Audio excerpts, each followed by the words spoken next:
All righty. Welcome back to Salute Your Sports Week 2. The College Gang is back 7.5 years later to talk sports.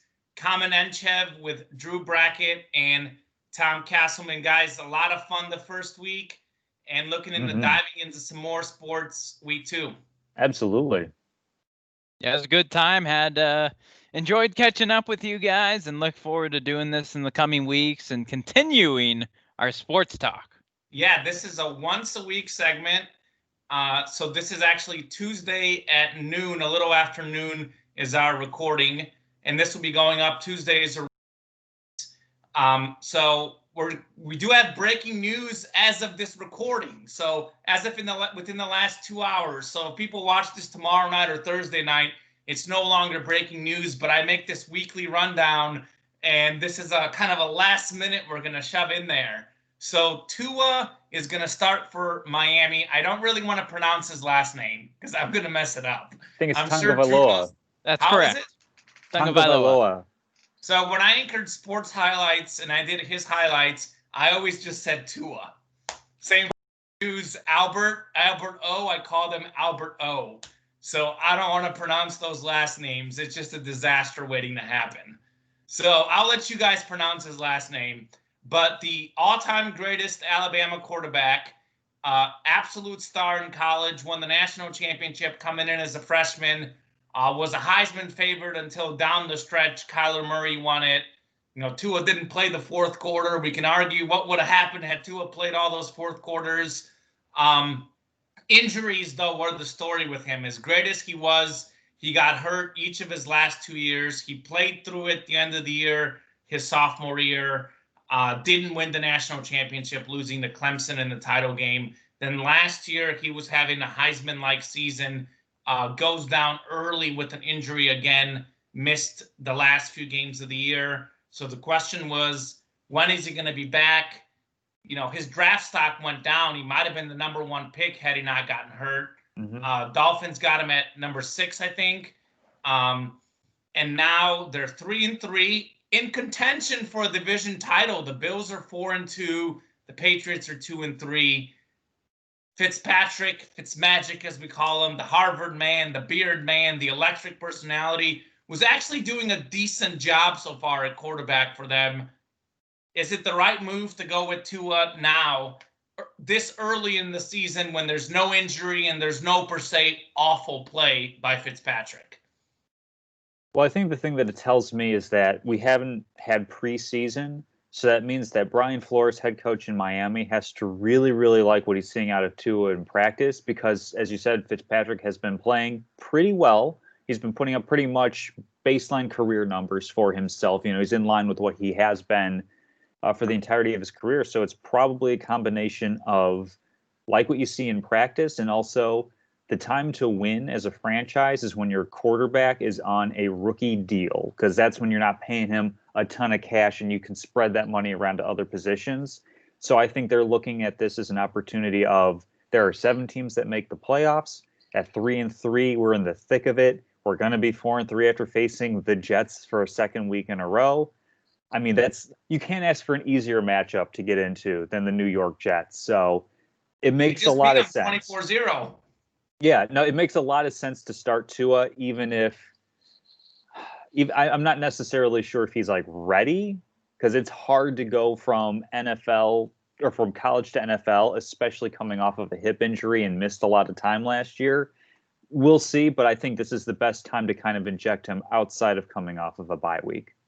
I mean, clearly the Dolphins think he's ready because this is a bye week, and so it's the perfect time to announce this. And, of course, Fitzpatrick, 37 years old, through 6 games, he's probably a little beat up. And so I think this was the Dolphins' plan all along this year is to put Tua in at some point, around the bye week. And they thought this was a great time. Fitzpatrick did nothing wrong to lose this starting job.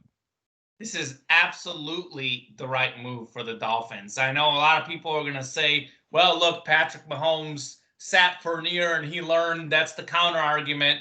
But if you look at over the last 10, 15 years, most of the guys starting right away, you can say Patrick Mahomes, but guess what? Russell Wilson started right away. He's been a huge success. Cam Newton also was a starter right away, had a lot of success. I think in the NFL, it's learned by doing. This isn't, the 1980s where we make a guy wait a full season. I think the big question mark with Tua was, is he healthy? And if they're going to throw him out there, I think they have to believe he's healthy. He did play the last couple minutes against the Jets this last week, completing 2 of 2 passes, both short passes. But I think they're not going to start him if he's not ready. Mm-hmm. And it is a different step. Certainly, he's not going to have wide open receivers like Alabama. But, in college, he had 87 touchdowns and 11 interceptions.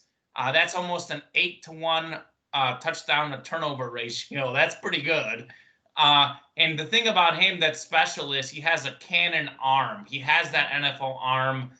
There's no reason to believe that he's not going to be a great quarterback for years to come. They got to get him some more targets, but I think now is the right time to make the move. As Tom said, find out what you got from your rookie so you know how long the future is going to be with him. He's got to be better than Fitzpatrick. I mean, Fitzpatrick, as well as he's played for his standards, I think we can agree is a mediocre quarterback. If he's your starting quarterback, you're going to be a mediocre team. I think if they're going to Tua now, I think they think he gives them the best chance now. I mean, maybe not the very first week, but certainly I think in 3 to 4 weeks, they're expecting him to be better than Fitzpatrick already is. And I think he's going to be. Everything we've seen from Tua, he's a guy that does not shy away from the spotlight. We saw him freshman year in college. He was the backup quarterback at Alabama. Nick Saban throws him on in the second half of the national championship game against Georgia, and he delivers and takes him down for the game-winning touchdown at the end. Clearly, this guy isn't nervous, so I think he's ready, and I think it's the right move. You got to see what you got, because Fitzpatrick, as you said, Drew, he's 37. This was always a placeholder. He was never going to be the long-term starter. Find out what you have with Tua. And I think this could be the second greatest quarterback in Dolphins history. Not that that's saying very much, but since Dan Marino, I think he's certainly the most talented player they've had at that position. Well, going by era, I mean, you've got Bob Greasy. I don't know how much you want to get into that with those 1970s Dolphins teams. Well, they were undefeated, but they were a running team. Well, it was a running league too, so yes, it was. You got to adjust for era type of thing. But yeah, it's certainly exciting times for Miami fans, which is not something that they've been able to say they've had much of over the past, 20-something years since Marino retired. And this is just a young team. You have Devontae Parker, their number 1 wideout, 27 years old. Mike Gesicki, 25. Preston Williams, 23. So you got a young group of guys, and we'll see what the youngsters can do. And this is going to be a good transition. Drew loves transitions. I'm going to transition for you. So we were talking about Dan Marino, the Dolphins legend.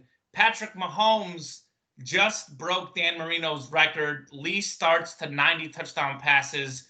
37 for Patrick Mahomes starts, 40 for Dan Marino. But the story wasn't actually Patrick Mahomes on Monday Night Football. We're so used to hearing the Chiefs, put up these crazy passing numbers, but it was actually all about the Kansas City Chiefs running game and the rookie Clyde Edwards-Helaire. He finds out that Le'Veon Bell is coming in next week, and he goes for 165 rushing yards. They went for 245 as a team, the most ever under Andy Reid and Mahomes, and they absolutely pounded the ball, winning the line of scrimmage against the Bills, doing whatever they wanted in the running game.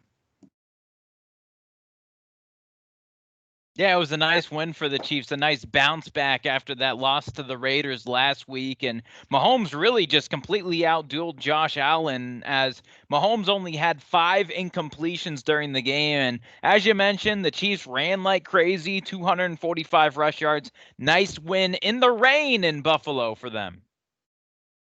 And it just goes to show how dangerous this team is, and why everybody was so excited for Clyde Edwards-Helaire and the Chiefs coming out of the draft, because he certainly wasn't the top-ranked running back, but in terms of fit, everybody said that is a perfect mesh point between player and team, and just goes to show you can try to contain Patrick Mahomes Chiefs are just going, we'll find another way to hurt you. And then still do it in the passing game in the red zone. Travis Kelce with a couple of touchdown receptions, just a fantastic overall game from the Chiefs. And then Josh Allen, again, being inconsistent with his throwing. I'm looking up the numbers right now. I think his completion percentage was like right around 50%. Not great. No, and I think they're like 3-15 against teams with 3+ wins over 500, like teams where they have 3 more wins than losses in the NFL. The Bills and Josh Allen have struggled against the good teams. The interesting thing about the Chiefs is, like you mentioned, Mahomes was 21 of 26. They did it with the short passing game, and they did it with the running game. 161 yards by Allaire, and Mahomes said it himself, we'll beat you however we need to. Teams, are protecting against the deep ball. They beat him with the short passes. They beat him with the running game. And Le'Veon Bell coming next week. What do you guys think about the Bell move? Because personally, what I think that, he's going to improve their pass blocking. And what was incredible about this last game is they had 2 starting offensive linemen didn't play in that Bills game, and they completely dominate the line of scrimmage with their backup offensive linemen. Just speaks to the depth and talent of the Chiefs. Le'Veon Bell, I think his best years are probably behind him, but at the same time, you can argue that the Jets' offensive line, as horrendous as it's been, maybe that was a part of the problem as to why he didn't succeed in New York. Certainly worth the risk. Kansas City is going to pay him just over $1 million. If he ends up being great, even better for them. If not, they still got Allaire. So pretty good move for the champs. The rich get richer. Classic, NFL and just any sport contending team. You pick up somebody midseason who's disgruntled, who's coming off of some down years. Even though I think Bell still has a lot of talent. I think he was in a bad situation in New York, and while he's not going to put up Pittsburgh numbers, I think he still has a lot of tread left on his tires, especially being pretty not used a whole lot over the past couple of years. It's just a matter of how he's going to fit into that offense. He's a very patient runner, whereas most often Andy Reid likes to have a quick cutting running game of here's the hole, hit the hole, while Bell likes to let the play develop. So it'll be interesting to see how his running style fits in. I think he's going to be more impactful in the passing game, actually, out of the backfield. Yeah. Yeah, we'll see how his personality fits and also his running and playing style fits. But you have to think down the line, come the playoffs, he may not play that much in the regular season, and he may be like a Marshawn Lynch, a year or two ago or whatever with the Seahawks, just that veteran running back who you want in the playoff with fresh legs. Absolutely. Speaking to Monday Night Football and running backs, Ezekiel Elliott, Drew's a big Cowboys fan, had 2 fumbles, 4 turnovers for the Cowboys, giving up 38 points, losing 38-10 against the Cardinals, getting the garbage touchdown late in the game. Amari Cooper fantasy owners like myself were happy with that one, but not much to be happy about in Dallas. If you're a Cowboys fan, I know their offensive line's a little bit banged up. We've pretty much come to expect their defense being terrible, but was it concerning, to see Andy Dalton? He really struggled to push the ball down the field.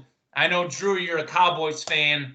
2-4, still leading the division, which is crazy. The Eagles are 1-4-1 right behind them. Were you concerned as a Cowboys fan, or what's your general thoughts of the dumpster fire, as I would describe it? Well, it's not looking good, obviously. No. Andy Dalton, the good thing is you're in first place in your division, and your record is 2-4. But Andy Dalton throwing for 54 times concerns me, and I know you spotted him. 21 points, you're down 21-3 at halftime, so you have to pass. I understand that, but if you have Andy Dalton throwing more than 25 passes a game, you're not going to win many of those. So you have to get Ezekiel Elliott right. He came out and said, hey, this was on me, because it was. You're fumbling in the first quarter. That's a massive issue. So Zeke has to get his mind right and just take care of the football. Cowboys will be fine. They'll win the division at 6-10, 7-9, something like that. Just make the playoffs. So real quick, let me ask you, 7-9 season, winning the division successful or no? If you make the playoffs, yeah, that's fine. I don't care. Just make the playoffs, and you never know what can happen in the playoffs, especially with the Cowboys. You have so much talent on that team, and maybe some of those offensive linemen will get healthy. I'm not sure how long Zach Martin's out, but that was a big injury there in the first quarter or second quarter. Yeah, for sure. Anytime you can hang up a banner of some kind at the beginning of the next season, that's a successful year. I'm for the most part, I'm a kind of a championship or bust kind of person, but that's also, I realize, an unreasonable position to take. You know, having a team like we'll get to later on in the show, like the Dodgers, you know, a team like the Patriots, yeah, they won a lot of Super Bowls, but even if they came away with half as many Super Bowls as they won in the Belichick-Brady era, the fact that they kept winning divisions year after year is still really impressive. So I think if you win a division, it doesn't matter if you're 6-10 or 16-0. You put up a banner the next year and you get back to it. Once you're in the playoffs, anything can happen in one game. Cowboys have 3 playoff wins since 1997, by the way. 3 playoff That's not good. Should be 4. We're talking about the Romo against Seattle when he couldn't get the hold down. Well, then, should be 5. Should be 5. We lost track of how many collapses the Cowboys have had over the years. That's one that comes to mind. Speaking, though, of teams that consistently win divisions and do have 2 championships here in the last 20 years, the Pittsburgh Steelers, 5-0. Big Ben is back. Last week we talked on the show, Steelers-Browns. I told Drew that the Steelers would pound the Browns. Drew said, hey, Pittsburgh, prove it to me. Well, 38-7. Safe to say they proved it to you. Are these guys the real deal or what? Or is Tom going to come in here and tell me about their week schedule? Because that's what I'm predicting right here. Well, before Tom talks about the week schedule, I'll say the Steelers proved it to me. But the Steelers-Titans is a dead-even battle. First, on offense, Ryan Tannehill completing 69% of his passes, as is Big Ben. Titans are averaging 4.8 yards per carry. The Steelers, 4.3. Both teams are undefeated, and both teams proved to me this past week that they are for real. It's going to be a great matchup in Nashville, but my gut says to side with the home team in that battle, but you never know. I think the Steelers have some incredible talent this year, the emergence of Chase Claypool, so that should be a great game. So Drew kind of jumped the gun a little bit. We've got it in the rundown. I didn't officially say we're predicting the Steelers and Titans, but since you jumped the gun, we'll go ahead and go straight. A big matchup. The Titans are 5-0. The Steelers are Titans 4-0, 5-0. They're both undefeated. Undefeated. The Titans coming off a dramatic overtime win over the Texans, which Houston went for 2, trying to go up 8 or 9 points at the end. They're up 7. They go for 2, don't get it. The Titans come back, get the touchdown and the PAT with under 10 seconds to go. Overtime, Tennessee wins the coin flip, and of course, that means Derrick Henry pounds it in the end zone. He was over 200 yards again. We've seen several 200-plus rush yard performances from him the last few years, which you almost never see in the modern-day NFL, running back going for 200 yards. He's done it several times now. So we got 3 undefeated teams, the Seahawks, Steelers, and Titans. And the big matchup next week, it's Pittsburgh at Tennessee. Drew is favoring the home team in the Titans. I think this game truly could go either way, but for the sake of argument and making a pick, I'm going to disagree with Drew Brackett here, and I'll tell you why. I think Pittsburgh, the reason why Pittsburgh, I think, to me, is better is because of their defense. I think you got to give Pittsburgh's defense the edge. Last week, I hyped up the Pittsburgh defense. Drew messed up his stats. He's like, oh, they're not this good. And they were like 7th in points per game allowed. Now they've moved up to 2nd in points per game, 2nd in yards allowed, 2nd against the run. I think they're 1st in sacks. That defense is very, very talented. And the Browns were leading the NFL in rushing yards. So if you're going to beat the Titans, as well as Tannehill has played, the key is still to stop Derrick Henry. And I don't know if they're going to stop him, but I think they're going to contain him because you look at the Browns had just 75 rushing yards. They were without Nick Chubb. Hunt and Nick Chubb, not very different. You plug a guy in and that line carries you. Not against Pittsburgh. I think Pittsburgh's defense is simply too good. It's a tough matchup for Derrick Henry. And I think the Steelers are going to win that game. I think they're slight favorites, but it's basically a toss-up game. I just like Pittsburgh's defense a little bit more than Tennessee's defense. And I think even though it's a road game, I think, you got Big Ben, you got the Pittsburgh Steelers, the winning culture. I don't know that it affects them that much. I like Pittsburgh over Tennessee. Well, Common, I don't know why you're saying you like the Steelers defense a little bit more than the Titans maybe defense. a little. Let's say a lot more. You should like it a lot more. I'm going to go to a little bit of statistics here because I'm kind of getting more into analytics as I enjoy and study sports. Pittsburgh is number 2 in the NFL in DVOA, which is defense adjusted value over average. Pittsburgh's Who's number 1? Tampa Bay is number 1 in that. Yeah, it's ironically it's the same in yards allowed. Tampa's first in yards allowed. Pittsburgh is second. But then you go to points. You've got Baltimore's first. Pittsburgh is second. So if you combine all the stats, I think Pittsburgh is the best. But go with these Pittsburgh analytics. second. I'm all about it. Pittsburgh second in DVOA. Tennessee, their defense is all the way down at, let me have it here, 22. Yeah. So that's a pretty big difference. So you have a real strength in Pittsburgh against a real weakness, I think, for the Titans. Going to offense, Pittsburgh is number 9 in DVOA, whereas Tennessee is 3. I'm going to be fully upfront. I still don't understand how the hell the Titans are so good on offense with Ryan Tannehill as their quarterback. He's good. I guess he is. He has that tag of being kind of like, I'd say he's like a half step above game manager. He's more talented than that. But he's not. I've never really thought of him as a win because of quarterback. You can win. I think you're selling him short. I think that I am, and yet I'm still going to do so. Like, I'm still not convinced. I mean, quarterbacks fall into 3 categories as far as winning: win because of, win with, and win in spite of. And he's a win with. He's not a win because of quarterback for me. And but I think he's close. I think he's right on that border. He could be. I think that it's good system, good coaching, and running the football really will open things up for the passing game. So I'm going to take the Steelers on the road because I like their defense a lot better than the Titans. And 2 against 3, matching up Pittsburgh's 2 defense against the Titans' 3 offense. I'll take the Steelers' 9th ranked offense over Tennessee's. What did I pick up for their offense? 3rd. I'm getting my numbers all mixed up. I taking the Steelers. We're just going to go there. Well, what Tennessee has going for them is Tannehill, by the way, Tom, is 11th in passing yards in the NFL. So it's not exactly like he's just handing the ball off and getting garbage touchdowns. Sure. I would say he is right around the top 10 level quarterback, right around there, the bottom of it.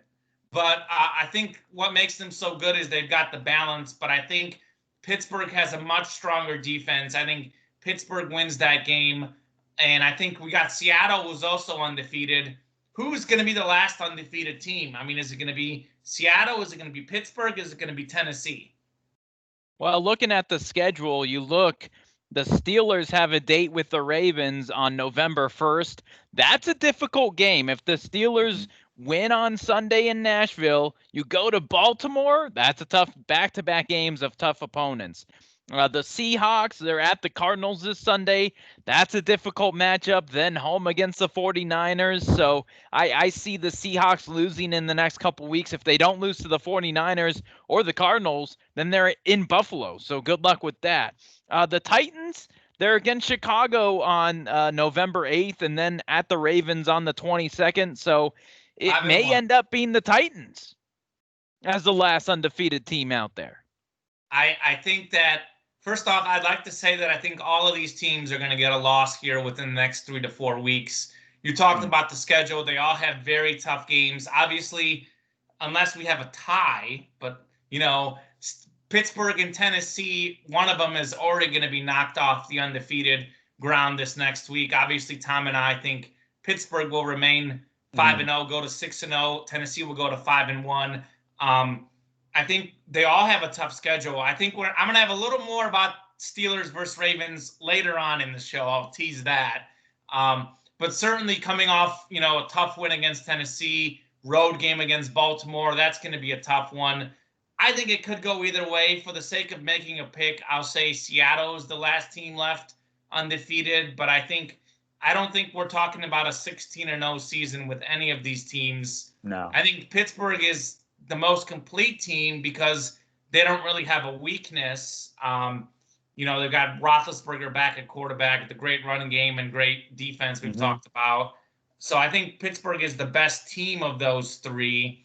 I think I have a feeling Seattle will just somehow find ways to win. They always do, but not in the playoffs. So I think it could go either way. I'll go with the Seahawks as the last undefeated team for the sake of making the argument. But in terms of speaking of wins or lack thereof, the Jets have lost every game this season. They just lost 24-0 to the Dolphins. The first shutout in the NFL this season. It's a pass-heavy league. Dolphins certainly are a respectable team, but you don't think of them as the top defense in the NFL. So scoring no points is pretty embarrassing. The Jets have lost one game this year that wasn't by double digits, and it was a 9-point loss to the Broncos, who actually just beat the Patriots, which was a big win.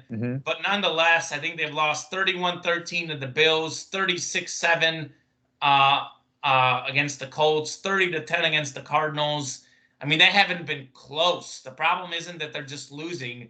They're scoring 13 points a game. I mean, it's pretty bad. I mean, are these guys going to win a game, or do you think they go 0-16? Because I think they're going 0-16. The biggest mistake that the NFL made from this past week was putting the Jets-Dolphins game on CBS as one of 2 afternoon games, so that if we wanted to flip back and forth, we were subject to some real trash.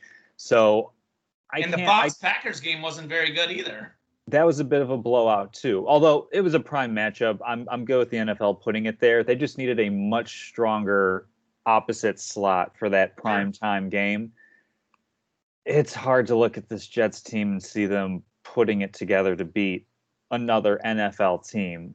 Pulling up their schedule, the Jets are the winnable game for literally everybody on their schedule. Nobody is quite at the depth in, as far as bottom of the barrel goes for the Jets to be able to say, oh, we should beat them.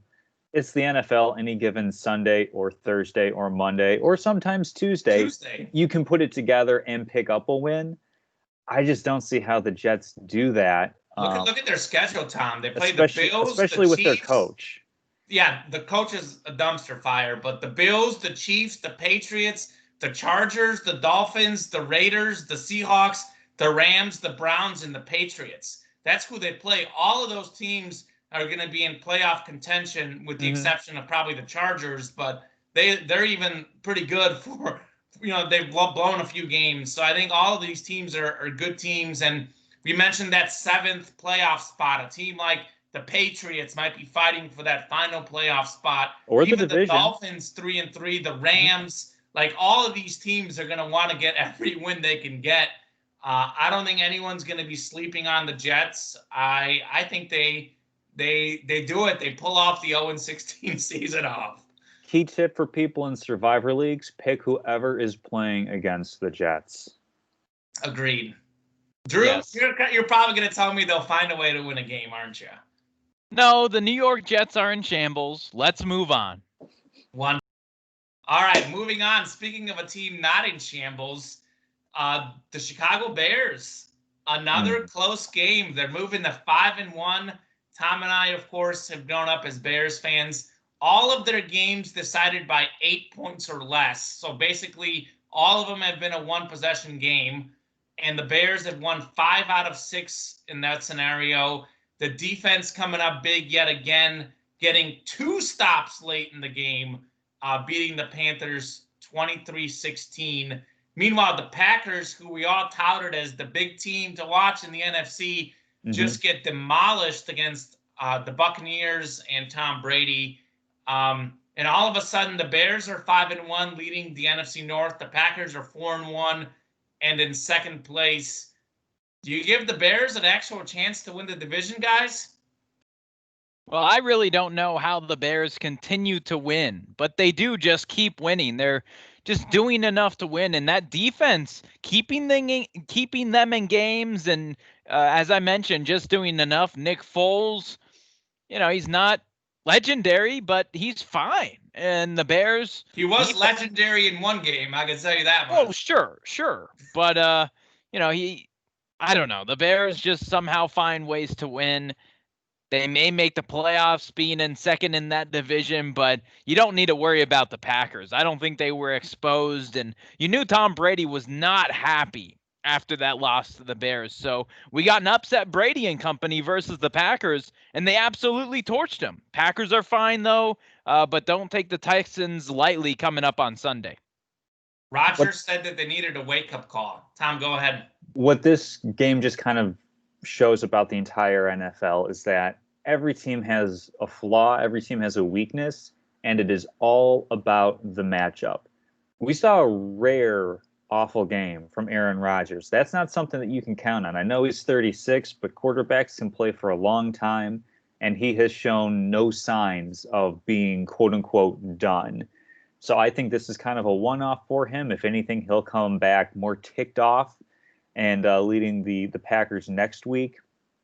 I mean, at 5-1, yeah, you have to consider the Bears to be a contender for the division. You have to consider the Bears to be a contender for the number one overall seed and pick up that bye week. Do I think that they are going to get it? No, I don't particularly have a lot of confidence in the Bears, but listening to their players and listening to their coaching staff based in Chicago, I get a lot of that content. They're basically saying, hey, we have 5 wins. Our one loss is against the AFC. We have a lot of tiebreakers. So if it comes down to that, we feel great. And we have a lot of time to figure out this offense that has pretty bad since I think it was week 11 of Matt Nagy's first year as head coach. They've been pretty poor since then. Yeah, they're below average in passing and rushing and points scored. There's no metrics that their offense is below average. But, Drew says, how do they keep winning? Well, their defense. They're allowing 19.3 points per game. 18.8 is second. So they're 6th, but basically they're tied for second, allowing 19 points per game. Specifically, their defense has been very, very good in the red zone. That is how you win and lose NFL games. The Cowboys, they were showing the stats last night, haven't stopped anyone in the red zone. The Bears are stopping everyone in the red zone. They showed the Chiefs. The Chiefs always get touchdowns or field goals in the red zone. So the red zone is a big area, and the Bears have been shutting down teams in the red zone, and that's been big for them. I think, actually, I would agree with Tom. I would say they're a contender in the NFC because you look at the NFC West, and we'll get to this in a little bit, but, Seattle, you got Arizona, you got the 49ers, you got the Rams. You have all these are good football teams. They're all above 500 or 500. They're going to play each other. So someone's going to beat someone. Whereas you look at the Bears and the Packers, the NFC North is not very good. The Vikings are horrible this year. Kirk Cousins just keeps throwing it to the other team. Their defense that used to be good is absolutely non-existent at this point. Detroit, we know they're good to choke a few games as they did against the Bears. So they'll play each other, but even some of their other games, the Bears and Packers schedule sets up pretty nicely this year. So I think we're going to be looking at the 1 seed coming out of the NFC North this year. I think it's going to be the Packers. I think it's going to go down to the last week of the season, though. They play each other the very last week of the season. I suspect them to be both with 2 to 3 losses, and it's going to go down to that last game. It's actually going to be in Chicago, but I think Green Bay is probably going to win that game and probably go ahead and get that 1 seed. But I think the Bears are a contender. There's something to be said about winning ugly, and there's something to be said about Nick Foles is streaky. They say like a streak shooter in the NBA. but you listen to these broadcasts every week. It's like the announcers are obsessed with talking about how streaky he gets. Maybe he'll get streaky in the playoffs, because I'll tell you what, Allen Robinson is a pretty good receiver. Mm-hmm. If he can get hot and feed him the ball, I think that's one of those guys that's very underrated. You know, maybe that could get their attack going. I'm still going to pick the Packers to win the division. Oh, yeah. But I think it's time that we start taking the Bears seriously and we stop laughing at them as how do they keep winning? Because you can do that. I'm not going to. I'm still going to end every week with like, they won, but I'm still mad about it because they didn't deserve it. You know, this whole Nick Foles is streaky. He goes, his streaky isn't, you know, good to great. His streaky is god awful to competent. So I have I would go above competent. I mean, he had 3 touchdown passes. I know it was the Falcons, but he came off the bench. He had like nearly, 3 touchdowns and close to 200 pass yards in a half. And we saw his streaky. It's a lot different when they have a week to plan for you. It's a lot different. Yeah, no, but I mean, they had a week to plan for him in the Super Bowl, and we saw him tear up that Patriots offense. I would say his streaky good is definitely better than competent. I think he actually throws a good deep ball if he gets it going consistently. I would say, without question, his streaky great is better than average. And he's won the Super Bowl. I mean, we're talking about a guy who's won the Super Bowl. And early in his career, when he was with the Eagles before that, he had like 22 touchdowns and 3 interceptions. 27 and 2. And we're talking like, that's like 5, 6. Oh, we can't. No, but he recently, in the last few years, he also had like the record for most consecutive passes completed, or he was right up there. I would say his streaky good is much better than competent. I think you're selling him short.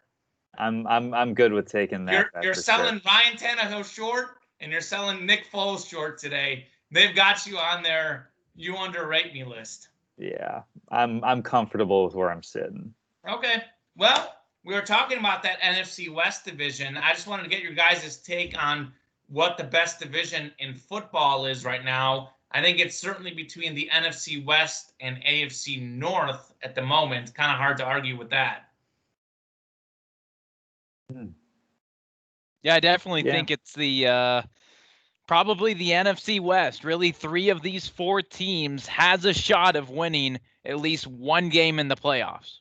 If they make the playoffs, I would argue all 4 do, and I think we might have 3 teams making it in the playoffs out of that division.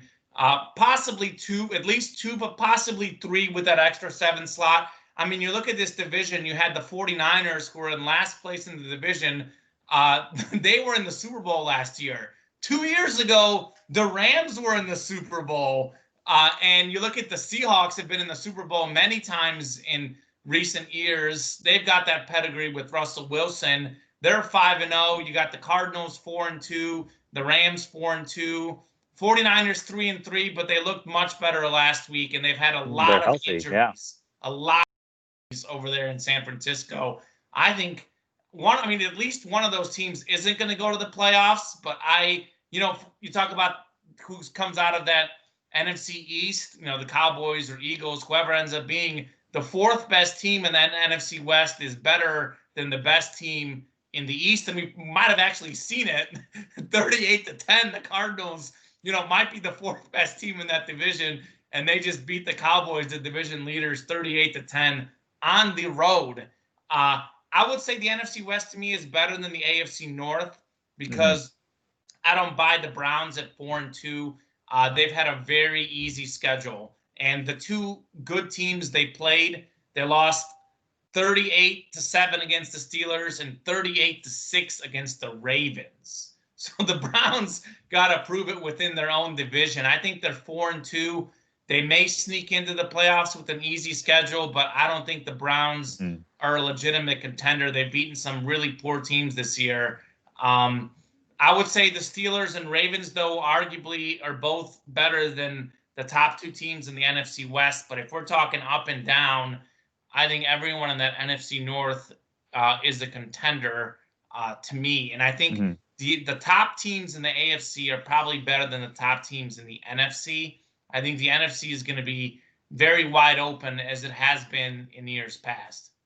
Yeah, it's an NFC West. I don't have too much to say other than nobody has a losing record, and that is the only division where all four teams have a positive point differential. So yeah, it's the NFC West hands down. I love it. I love talking the NFL, guys. It's a lot of fun. We're gonna I'll, talk. We're talk I'll say this though, like I don't know about you guys, I'm getting like a little bit fatigued. I don't know if it's just because we had all the sports all at once, but like I watched some of the Kansas City Bills game and some of the Cowboys Cardinals game. I'm like a little bit tired of football. Like, are you guys feeling that at all? No, not at all. I've No. had in between jobs here, had a lot more downtime. I watched every second of the Chiefs game and Oh, every man. second of the Cardinals game. I only Good was for you, man. I fatigued. get fatigued. I was fatigued by how poor the Cowboys were because that was tough to watch. I like watching good football, and that was fatiguing. But aside from the Cowboys, I watch NFL Red Zone and I watch football all day on Sunday. Then I watch it on Monday. Then I watch it on Thursday. Then I watch college football on Saturday.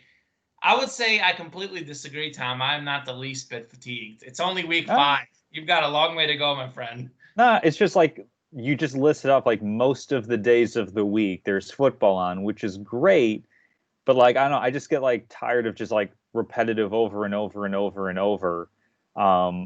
I kind of like having a little bit of separation. I like having it where like you got one game on Thursday and then I have Sunday and I have Monday.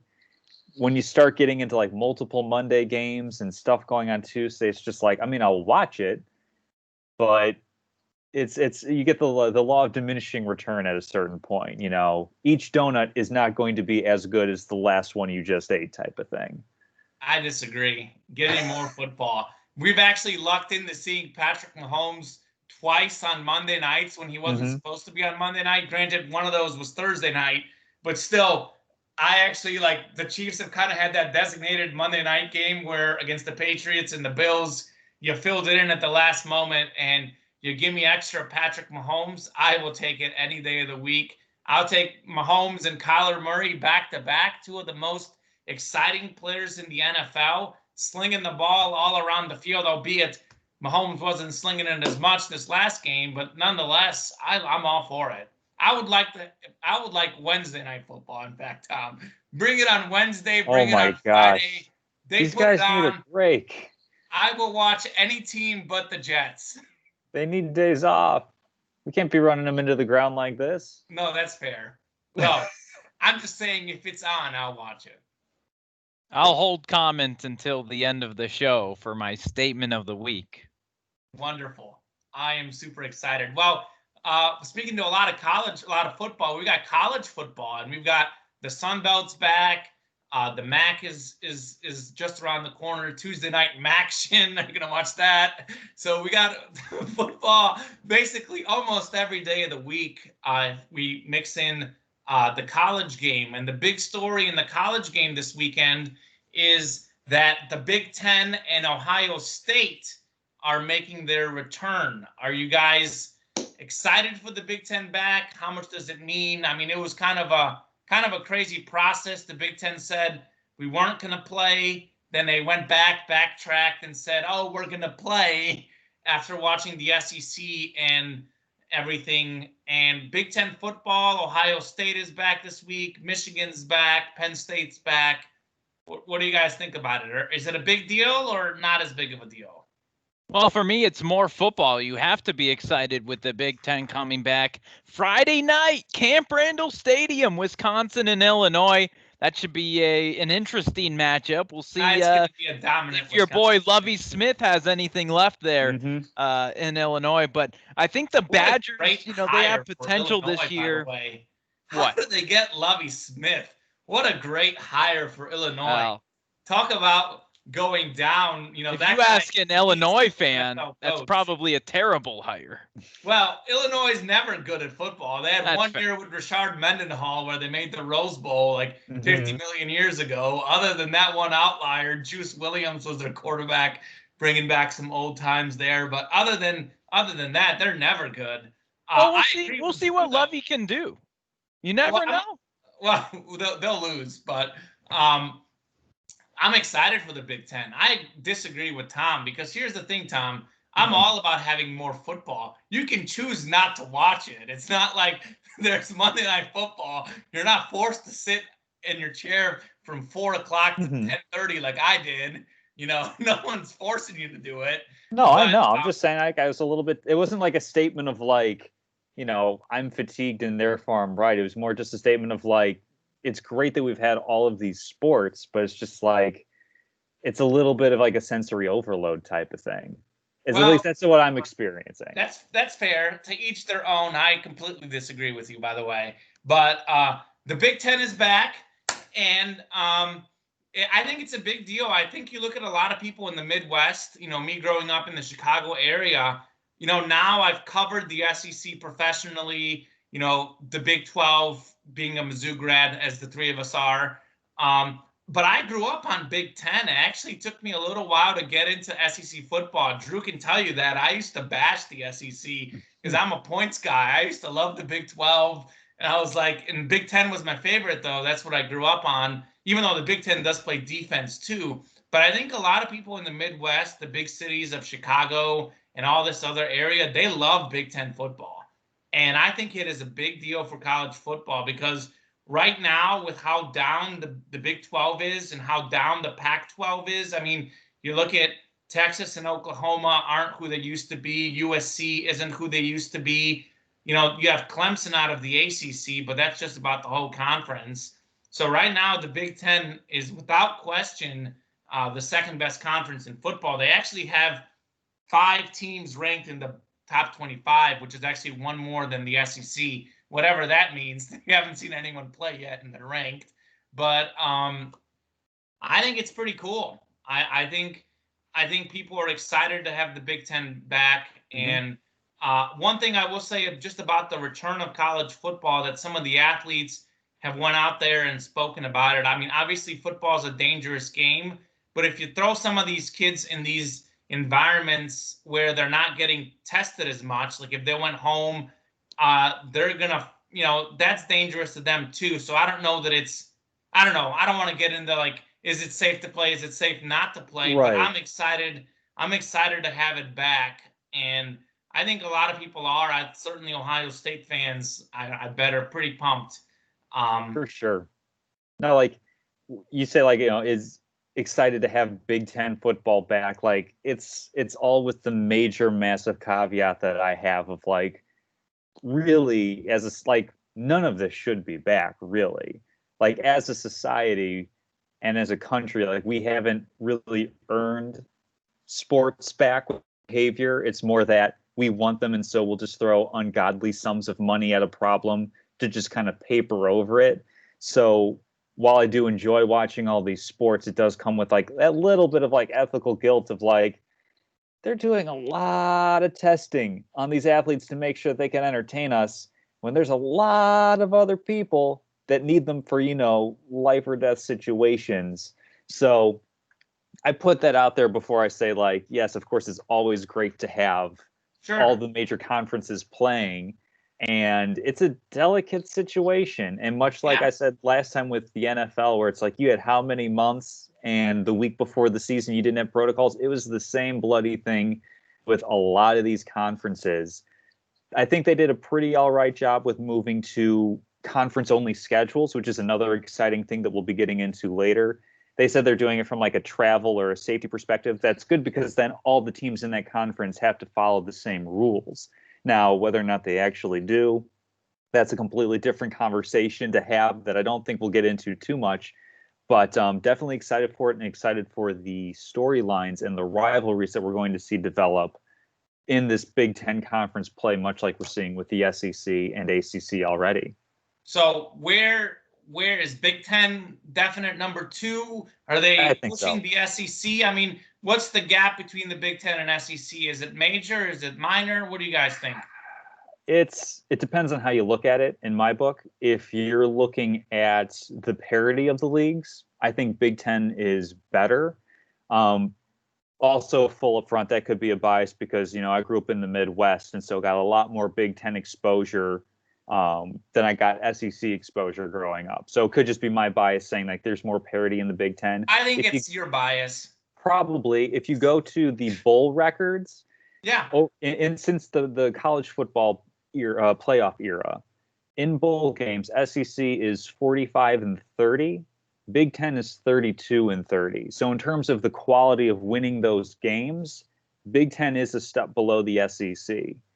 And even if you take out playing multiple bowl games to go on to win a championship the way Alabama has a couple of times the past couple of years, even without the bowl games, SEC still has a better winning percentage than the Big Ten does outside of the playoff. So I think SEC is still pretty much the undeniable best conference for football.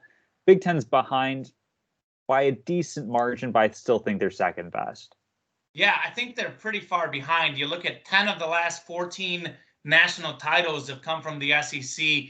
We've got only one coming from the Big Ten, which was Ohio State and Ezekiel Elliott back when he didn't used to fumble. But, you know, you look at the playoff, Michigan State is the only Big Ten team to make the playoff outside of Ohio State, and they made it once and didn't do anything. Mm-hmm. So I think the Big Ten is largely represented by Ohio State, whereas the SEC, we've got Alabama and Georgia every year in contention. And then we see that third team in LSU last year that had the greatest season ever. You know, Florida's often in the mix. So the SEC has more depth, and I would argue the parity is actually really close in the SEC this year, which is something that I love. We've got 5 teams that are 2-2 in the SEC, and every team through 4 weeks, besides Alabama, has lost a game. So Alabama's the only undefeated team through 4 weeks, and the only team that's lost every game is Vanderbilt, and Vanderbilt is the obvious outlier in the SEC.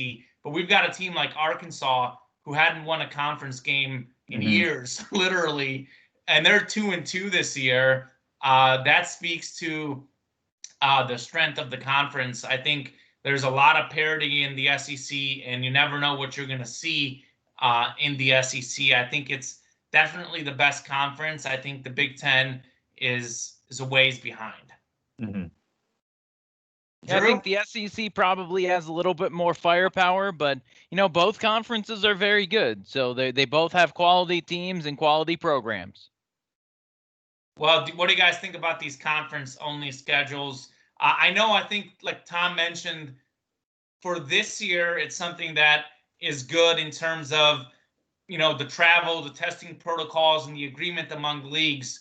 But is this something that you would like to see post-COVID, knock on wood, next year, but could be 2 years, who knows? But post-COVID, do you guys like the idea of a conference-only schedule? Well, it's tough to lose the rivalry games like Florida, Florida State, South Carolina, Clemson, Georgia, Georgia Tech, Louisville, and Kentucky. Mizzou and Kansas is coming back. Sure. But, you know, and then there's the business aspect of things. These Power 5 schools schedule, you know, the group of 5 or FCS schools, and they pay them money to play. That money helps the smaller schools. So non-con games are important in that aspect. But I do like the all-conference schedule and the fact that every single week, you know, all these games, they seem to have a good story. And also the matchups, we don't see them very often. South Carolina just beat Auburn for the first time since 1933. Yeah. I will give you a compromise. How does that sound? Do you guys like compromises? I'm usually in favor of them. Sure. So, first off, this compromise is going to hurt the FCS schools. What I would like to see, a 12-game regular season schedule. We had the 8 conference games and the 4 non-conference. I would like us to move to a 10-2 model where we have the SEC this year. You're playing the 10-game conference schedule. Keep the 10-game conference, play 2 non-conference games, but make it a group of 5 school, NCAA Division I. Cut out the FCS games. These games are meaningless. You can still get your warm-up game against a lower-class Division I school, and we can still have the ability to see an occasional special upset because the FCS schools almost never win the upsets. I mean, North Dakota State, but they're North Dakota State. And we had App State a few years back when they were an FCS school beating Michigan. But when you see these upsets, it's almost always a Division I Group of 5 school beating a Power 5 school. I mean, you can probably count on one hand the amount of FCS teams that have won in the last 15 years against the top 25 team. So just get rid of the FCS games, do your 10-game conference schedules, rotate it around. So every year, Mizzou this year played, Alabama and LSU. Maybe next year they play Auburn and Mississippi State. I'm just throwing team names out there. You still got the little dog in the conference schedule. The FCS schools will suffer a little bit, but I don't think anyone finds, Alabama against McNeese State to be an entertaining game. Mm-hmm. So increase the conference only games from 8 to 10. We see a little bit more of that. Keep 2 games where you play a Division I school from the Group of 5, giving them a little bit of a warm-up and a little bit of an opportunity to see something cool. But I've had enough of these FCS games. Those are pointless. Yeah, this kind of straddles the line of what I'll be talking about a little bit later in Statement of the Week. I think that they should have one FCS cupcake game at the start of the season just to warm everything up, get the juices flowing. And also, Drew, like you were saying, to get a little bit of money to these programs to basically then fund their ability to have an athletic department. I think you should start the season with that. And then, Drew, you mentioned the rivalry games. I think that's really awesome for a week 2 matchup. Yeah. Or to do something kind of like what we've seen in college basketball, where you have the Big Ten ACC Challenge, is it? I think those are the 2 conferences that match up. Cross schedule with another conference. I think that would be really cool to see too. Obviously, if you already have a matchup, like the Notre Dame USC game is a big rivalry game that wouldn't be in conference. In that case, USC, you're not going to play, say, a Big Ten or an ACC team. Right. But make it so that we have some better competition between those, because those are the games people want to see. And then with more in-conference games, you get a better indication of what team is actually, good for bowl games, good for qualifying for the playoff. And then you just have better storylines, quite frankly, when you have the same teams going at each other year after year after year. I think just more of that, the better. So are you kind of saying the 10-2 model, which I have kind of, but you're including the FCS in it? Is that kind of where you're going with, Tom? Yeah, FCS, rivalry week, and then 10 in conference games. And maybe if you want to even shift some stuff around with the college football playoff, I'd be cool if they expanded the playoff as well to go to 8 teams. You get all Power 5 teams in, and then 3 at-large bids. I'd even be okay if they shortened up the regular season by a week, or maybe just, from the end of the season right after Thanksgiving, everybody has 3 or 4 weeks, and then full season with round of 8, 10 days later, round of 4, 10 or so days later, championship game. Well, I think we're going to see a lot better story and flow out of that than just getting top 4 teams for the college football playoff. So I'm all about better storylines, better matchups, everything. Real quick to that, this wasn't in the rundown, but you bring up a great point. Obviously, I can talk about this for hours, but I'll keep it a little bit more brief. I love the 8-team playoff system that you mentioned. Mm-hmm. I would like the 5 winners. I would like a group of 5 representative. I think that adds for a neat story. Pick the best group of 5 team, make it the 6th team, and then you got your 2 wild cards. Sure. Which likely will be an SEC school. And maybe one other. So, I'm all for that. Do you want then only 2 non-con games? What are you kind of saying? Because we've got the 8-4 model. I'm proposing 10-2. No, I like the 10-2. Okay. I like Drew's idea behind keeping the rivalry games. I think those are very important, and we'd hate to see those go. Mm-hmm. I just love this schedule so much this year. I'm so into it that it's something that I would love to see in the future. Real quick, we skipped over this. Real quick, Drew, don't worry. One team out of the Big Ten, since the Big Ten is coming back, besides Ohio State, that could be a playoff contender. Wisconsin, Penn State, or Michigan. We'll see. Well, that's one. Very, very nicely done there. Times 3. Tom, I'll go down to better? 2. It's either going to be Penn State if they beat Ohio State, or it's going to be Wisconsin if they run the table and beat the Ohio State Penn State winner in the Big Ten championship game. Yeah. So that's the only other scenario I see where OSU isn't the contender. Right, and Penn State does host Ohio State this year. That's going to be a huge game. Certainly, Wisconsin does not have to play Penn State or Ohio State. Wisconsin is in the driver's seat to make the Big Ten championship game. Should they get the upset, that would be the team for me, kind of along the lines of what you said. I basically agree with you. With that said, I think it's going to be Ohio State. I think they go 8-0, 9-0 after the Big Ten, and they make the college football playoff, and then lose to either Alabama or Clemson in the first game. Speaking to Alabama and Clemson, both of them were wildly impressive this weekend. We had Clemson, yes, horrible Georgia Tech team, but you won 73-7 in conference. You had Trevor Lawrence throwing for 391 passing yards and 5 touchdowns in the first half. Just a dominant performance for Clemson.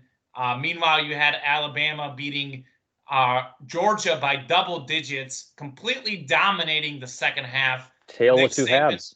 Nick Saban remains undefeated against his assistants. Tom Castleman picked Georgia to beat Alabama. I picked Alabama. As usual, Tom, if you doubt Alabama, you're usually going to be wrong. And you certainly were in this case. They played it close for the first half, which I thought was pretty impressive. And if anything, that kind of is the distinction between, for me, Alabama and Clemson. Because we saw from, what is his name? Bennett Stetson the fourth is the quarterback for Georgia. 3 interceptions. That was the difference in the game. And also, bracket calls Stetson Bennett. Stetson. Yes. I mixed it up. Well, he had 3 interceptions and missed several wide open receivers. That was the difference in the game. Drew called Mac Jones game manager, and he's out there throwing deep balls as I said he would. He's really the most underrated player in college football is Alabama's quarterback, and that was the difference in the game. Georgia's quarterback play against Alabama's quarterback play. Yeah, but you guys, sorry, Tom, you guys always say game manager is a bad thing. And as I said on Twitter, I don't necessarily think a game manager is a bad thing. It's a guy who wins you ball games and doesn't turn over the ball. That's all it is. When you think of game manager, though, do you think of someone throwing the ball down the field? Because I think probably not, but I would put it this way. Quarterback may not be needed in that offense. Right. To beat Clemson, though, you need a star to beat Clemson. The game manager thing falls along that spectrum I laid out earlier of like win because of, win with, or win in spite of. Game manager falls right in that win with. For example, Alex Smith is a good quarterback in the NFL. You're not going to win a Super Bowl because of him. He's just there to help facilitate everything else on your offense. So I agree. It's not as pejorative of a term as people like to make it out, because quarterback's the most important position on the field. Everybody wants to have a Tom Brady and Aaron Rodgers. Can you spell that word? Pejorative? I don't even know what it means. Perjor, pejor, I-T-I-V-E. What is maybe the language of origin? That's a good question. I don't know. I didn't know we were doing ESPN spelling bee, What does pejorative even mean? I know Drew derogatory, mean-spirited. Oh, okay. Negative connotation. Yes. Okay. Negative connotation. I just didn't know what it meant. Tom Castleman always enlightening us with his grammar. All right, Castleman, back to what you were saying before I interrupted with the game manager. I was just agreeing with you on that. And what was I going to say before that? Oh, the difference between Alabama and Clemson is that Alabama is not going to have the benefit of Trevor Lawrence missing the type of throws that Georgia quarterback, I'm going to mess up his first and last name order again, Stetson Bennett the fourth. They're not going to have the benefit of going up against that. So I think that's going to be why Clemson is probably going to come out ahead of Alabama. Definitely in a good game. But I think that's the difference, is we saw for a half a really good defense and an okay offense stuck with Alabama. With Clemson, their offense is much more high-powered. Well, I don't know if I agree with the much more high-powered offense. Here's the Compared statistics. to Georgia. Oh, compared to Georgia. Yeah, that's fair. I thought Yeah, that's what I'm saying the difference is. In terms of when it happens to Alabama and Clemson, here's some statistics for you, Tom. And Drew, look at Drew's just, wow, I can't wait. So Alabama is averaging 48.5 points per game this year. Clemson is averaging 48.4 points per game.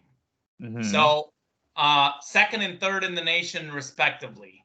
So, and they are the best. I believe Texas was first, and they're in the Big 12, and they had that overtime game against Oklahoma. Over there. So, the two best offenses in the country. Mm-hmm. I think both teams have fantastic running backs in Etienne and Harris, and I think Trevor Lawrence overall is better quarterback than Mac Jones, but I'd argue that Mac Jones has better receivers. So their passing games are pretty close. Mm-hmm. Statistically speaking, their offenses are nearly identical across the board. So far, the difference has been, granted, Alabama has played better teams. We do have to point that out, but Alabama is uncharacteristically allowing 29 points per game this year. Meanwhile, Clemson allows 12 points per game. So on paper right now, Clemson's defense looks much better. I think if they played today, I think Clemson would beat them. I do think Alabama will improve on that defense. So I don't know. It's kind of like what I said last week. I think the better storyline is Trevor Lawrence going undefeated in his last college season, winning the Heisman, beating Alabama in the national championship. You're the story, man. That's the story. That's a cool story. Clemson has to be a slight favorite right now, but it's too early. Something just tells me about Alabama, and once they get going, I just expect Alabama's defense to be better this season. As Drew talked about last week, the defenses are behind. The coaches have said this. They've had less time to tackle, less time to prepare. Certainly think Alabama's defense will get better. So I don't know. Can I go with undecided as to who would win that matchup? Yeah, I would say coin flip. When we get to January, it'll be different. I think right now Clemson is better, but I look for Alabama. That's where I'm sitting. What else did we have on the docket for college football? Did we cover it all? Is that we covered it all. I know you like talking each topic for 2 hours, but I think we move on. Wonderful. Well, what about the MLB? The World Series starts tonight. This is Tuesday afternoon. We're recording this. Game 1. Clayton Kershaw back on the mound after another horrific playoff outing. Gets the start for the Dodgers.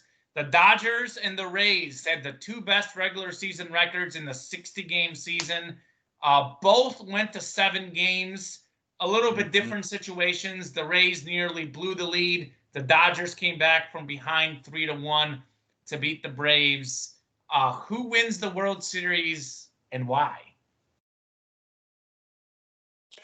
That's really tough. From a common sense standpoint, I think the Rays have a slight edge because they've had more rest. They're able to set up their rotation. Watching that Game 7 between the Braves and the Dodgers, where it was really exciting, two things can be true. It was an exciting, fantastic game to watch. And it was poorly played. And by the 4th inning, we were already 2 hours into the game. If you want to talk about getting fatigue, I was tired from that game, by the end of it, where it's just like, I watched that whole game, by the way. That was a good game. Thank goodness we're getting, 3 up, 3 down innings, because if we keep going at this pace, we're talking like a 5-6 hour game. It's just it's all the bullpen. It's the bullpen changes. That's one thing that I will say. In baseball, we're obsessed with the analytics, but your starting pitcher more often than not is your best guy. I would like to see some of these teams stick with their starters a little longer, especially. It's all about matchups and the analytics, like you're saying. Like no starters going more than 2 times through the lineup. You have, let me do the math. You have 18 outs to get. and then we're turning over the last 9 to the bullpen. And that's what it's going to be every single time, almost no matter how well you're doing. You have like a no-hitter going or something like that, obviously they'll leave you in. But after you get, 18 outs, first sign of trouble, they're pulling you out for the best arm that you've got warming up. So I think the Rays are more rested, but my heart wants they're to Dodgers rested by a day, Tom. That's been the story of the playoffs without the road trips. Enough.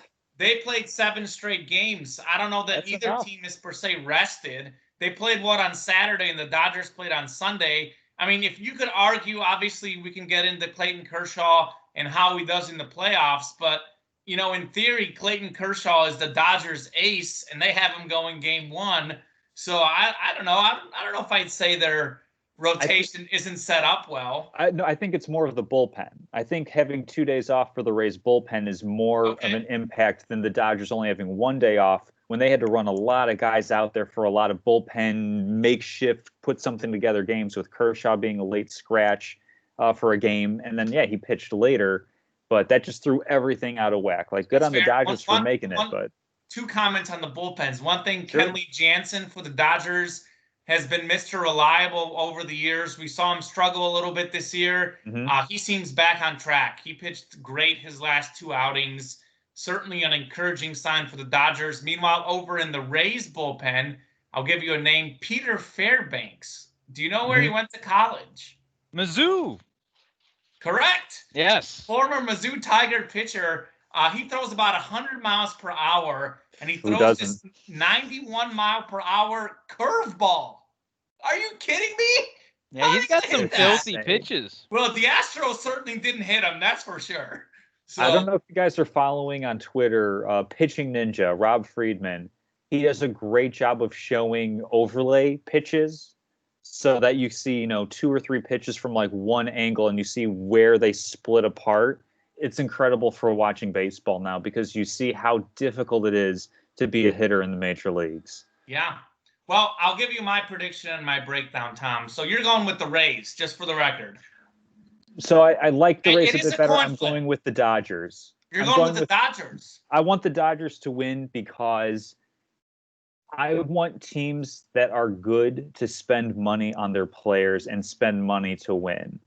I don't want the Rays to win because that's just going to incentivize these other cheap owners to say, well, the Rays won on the cheap. We're going to go cheap too, and we're going to win.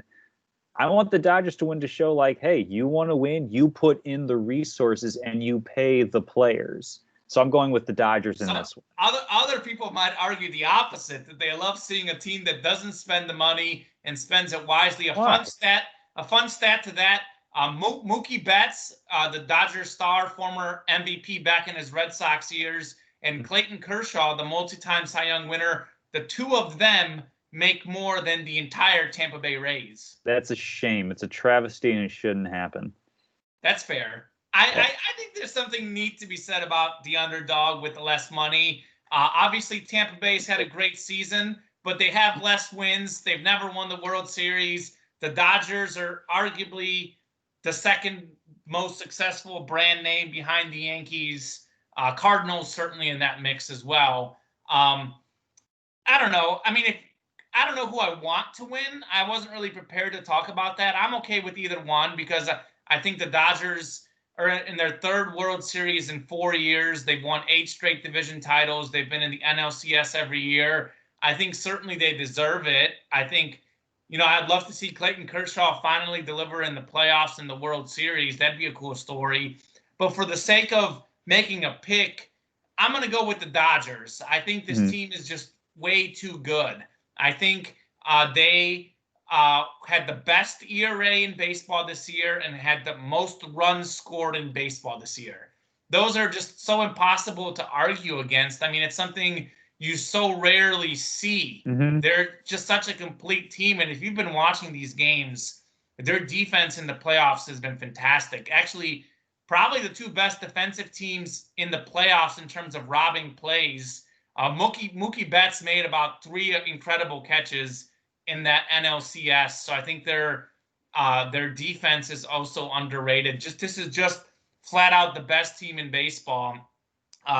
The Rays, meanwhile, were 12th in runs scored this year. So a little better than average. In the playoffs, in the ALCS, I believe they were 3 for 37 with runners in scoring position. They scored almost all of their runs off the home run ball.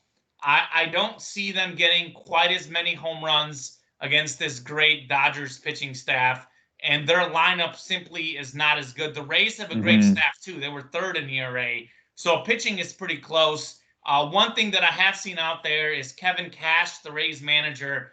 He seems to always push all the right buttons, and whether fair or not, there's been criticism of Dave Roberts with the Dodgers over the years, not being able to get them over the top. They've been there so long. So maybe you can argue that the Rays have a manager advantage, but I think on paper, the lineup for the Dodgers, the pitching staff, the defense, they seem to have it all. The big difference to me is that I think the Dodgers will hit better.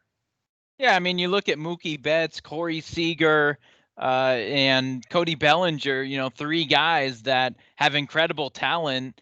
I think you go with the Dodgers, and then, don't forget Clayton Kershaw. So I have the Dodgers winning this World Series, and I don't know if we're moving on to MVP picks, but you can do MVP picks. So I'm going to go with Cody Bellinger of the Dodgers. Tom, who's your MVP? So we're all picking the Dodgers, by the way. Yes. Yeah, we're all taking the favorite. Makes sense.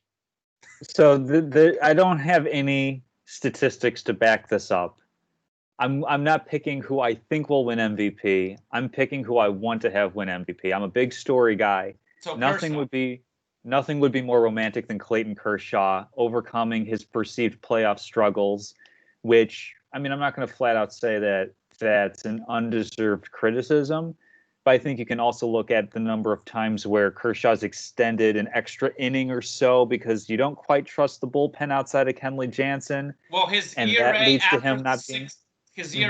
the 6th inning is the worst in postseason history among like actual amount of like limited pitches, innings thrown ever. And that's partly on him for not executing, but that's also partly on you're not putting your best player in a position to succeed. So I think, from a romantic perspective, Kershaw going game 1, you have a chance for him to come back on short rest game 4, pitching game 7, pick up a save or something like that.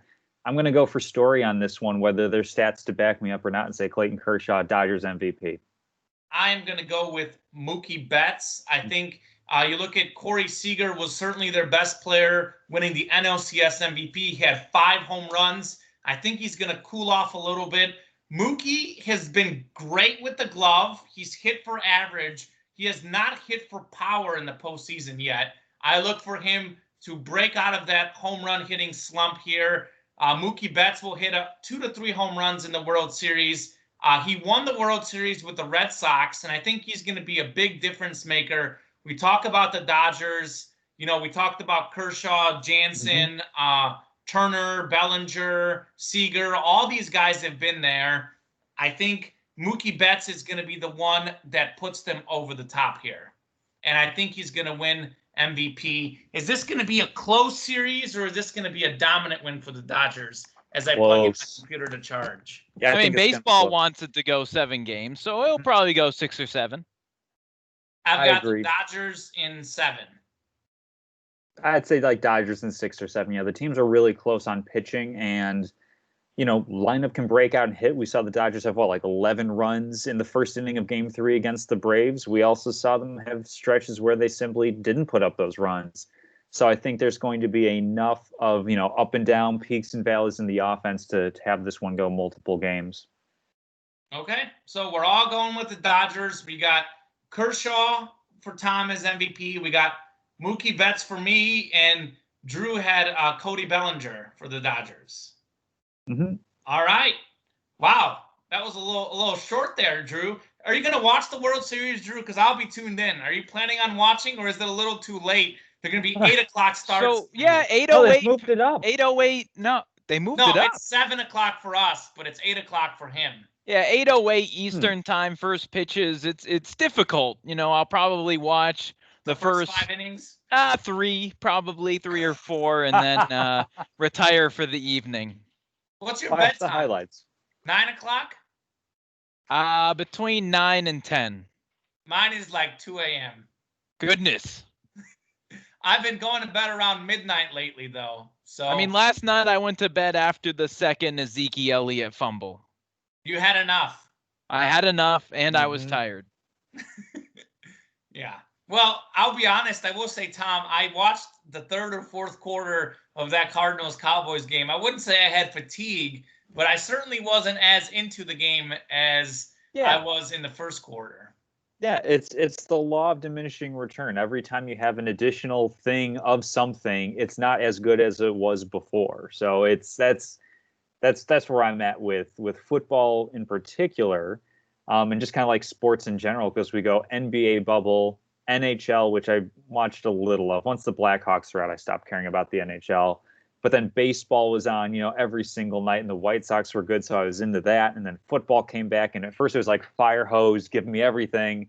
And now it's just kind of like, I wouldn't mind a little bit of a break. You're not like me. No. Champions League soccer coming up here in 25 minutes. I've never gotten into soccer, no. Like, I'll watch World Cup, I'll watch Olympics, but like... What about tennis? So, Tom, I usually on the weekends, I average about 25 hours of sports viewing on Saturday and Sunday. I watch college football. I watch European soccer. I watch NFL football. I watch baseball. And I'm certainly very sad the NBA and King James isn't on anymore. So between all of that, I don't get fatigued. And I watch tennis, the French Open. I was really into that. You certainly have a different appetite than probably anybody I've ever met in terms of consuming sports, because that's all just too much, especially like for soccer, tennis. I never really like quote unquote grew up on that. So I've never developed a taste or an interest. You're not for born in Bulgaria, Eastern European like myself. Nope.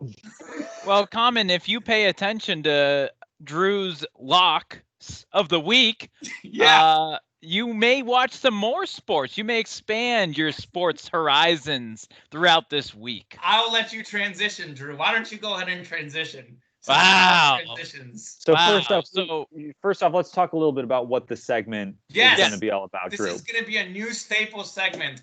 So we had our college sports radio show where we had the statement of the week, which we still have, and we're adding in a new segment since betting has become such a prevalent thing in culture. Every week we're going to pick 3 games in the sports world, and as I said, it could be anything. It could be an over/under total points scored. It could be a line. It could be a prop bet. It could be anything you can physically find on a website or anywhere to bet.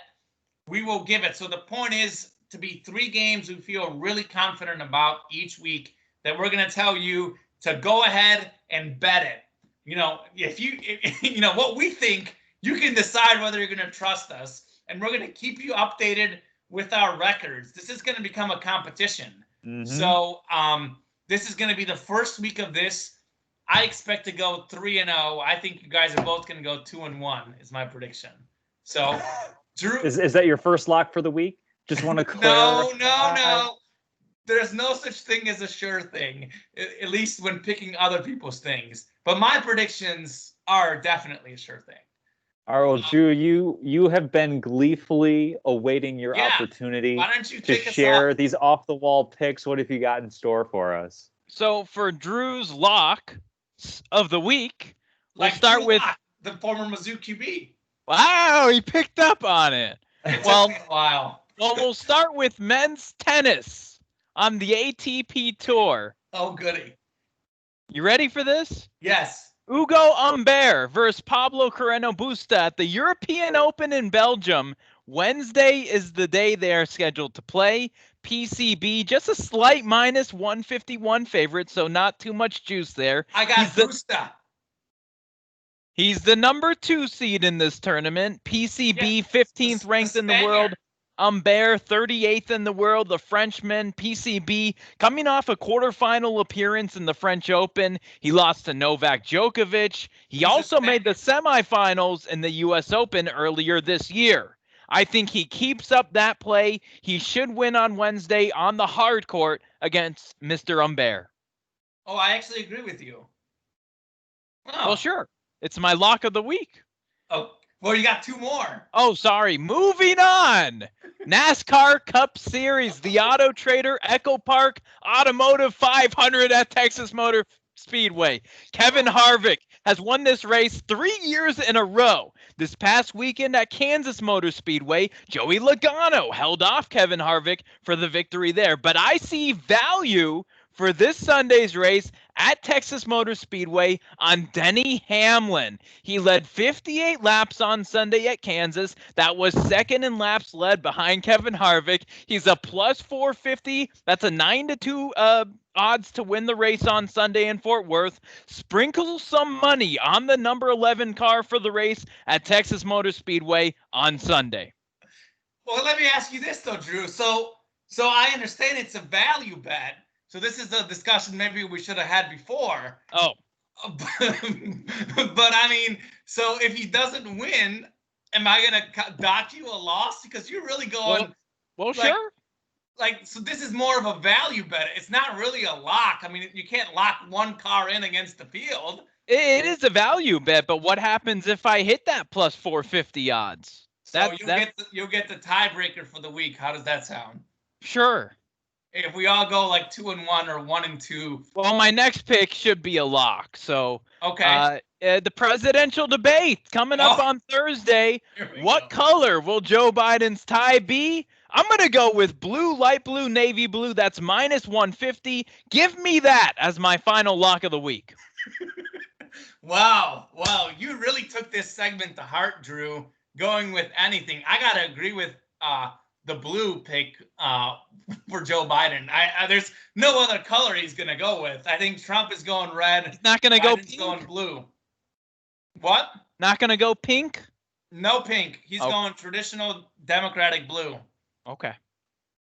So you'll probably go 2-1. There's no way you're going to hit that NASCAR pick. Hey, you never know.